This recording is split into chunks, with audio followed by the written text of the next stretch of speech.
पिछले लंबे समय से भूखंड आवंटन का इंतजार कर रहे जोधपुर के पत्रकारों की मोगड़ा आवासीय कॉलोनी में पात्र पत्रकारों को भूखंड आवंटित किए जाएंगे।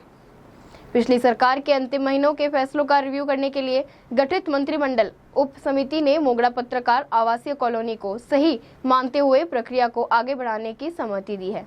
मंत्रिमंडलीय उप समिति के सदस्य कैबिनेट मंत्री जोगाराम पटेल ने सर्किट हाउस में पत्रकारों से वार्ता करते हुए कहा कि पिछली सरकार ने अपने चुनावी लाभ लेने के लिए अपने कार्यकाल के अंतिम 6 महीने में आनन फानन में कई जमीनें के आवंटन किए और कई नीतिगत फैसले लिए।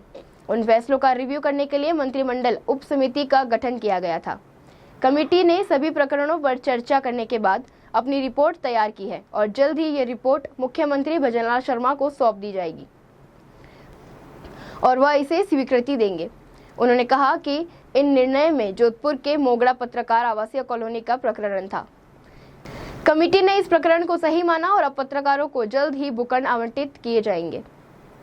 वर्षों से भूखंड पाने का इंतजार कर रहे पत्रकारों के लिए भूखंड आवंटन की प्रक्रिया का रास्ता साफ होने पर जोधपुर प्रेस क्लब की ओर से कैबिनेट मंत्री जोगाराम पटेल का सर्किट हाउस में स्वागत और अभिनंदन किया।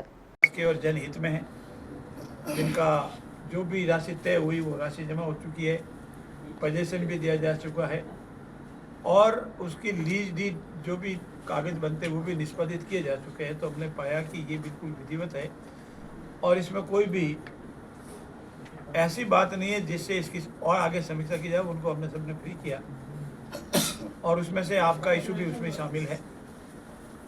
दूसरे वो केसेस थे जिनमें आवंटन हो चुका है, पोजीशन हैंडओवर हो चुका है, या तो कीमत जमा नहीं हुई है या लीज डीड जारी नहीं हुई है।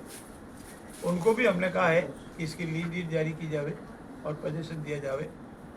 तीसरी कैटेगरी के वो केसेज है जिनमें न तो सिर्फ आनन फानन में बिना कोई कार्रवाई के अलॉटमेंट लेटर पकड़ा दिया, न पोजीशन दिया, न कीमत तय की, न कीमत जमा हुई, न पोजीशन दिया, न लीज डीड हुई।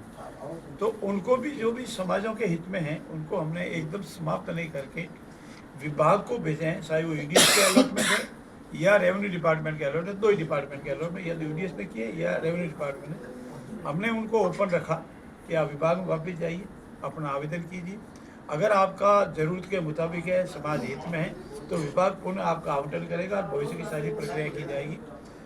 उसके उपरांत के जो इशूज़ थे, अनेक ऐसे इशूज़ थे जिसमें ये पाया गया कि सरकार ने वोट की राजनीति के लिए ये सारा खेला किया है। समीक्षा की जा रही है और अब हमारी गए से कल अंतिम बैठक हुई थी और अंतिम बैठक में हमने सारी केसेस की समीक्षा कर ली है। अब विभाग हमारे दिए हुए निर्णय के अनुसार उसका कंसोलिडेट करेगा और हमारी कमेटी की 1-2 बैठक होगी सिर्फ, जिसमें विभाग अधिकारी नहीं आएंगे और हम पूरी समीक्षा करने के उपरांत उसकी रिपोर्ट सरकार को भेजेंगे और उसके उपरांत सरकार उस पर निर्णय लेगी। हम पूर्ण रूप से पारदर्शिता से, बिना किसी वैमनस्य से और जनहित के जितने भी मुद्दे हैं उसमें हमारी समीक्षा उसी अनुसार रहेगी। और जो मात्र वोट की राजनीति के लिए किए गए हैं, जनहित में नहीं है, पक्षपात रूप में किए गए हैं, तुष्टिकरण की नीति अपनाई गई है, उन सब में भी हम उसी अनुसार निर्णय लेंगे।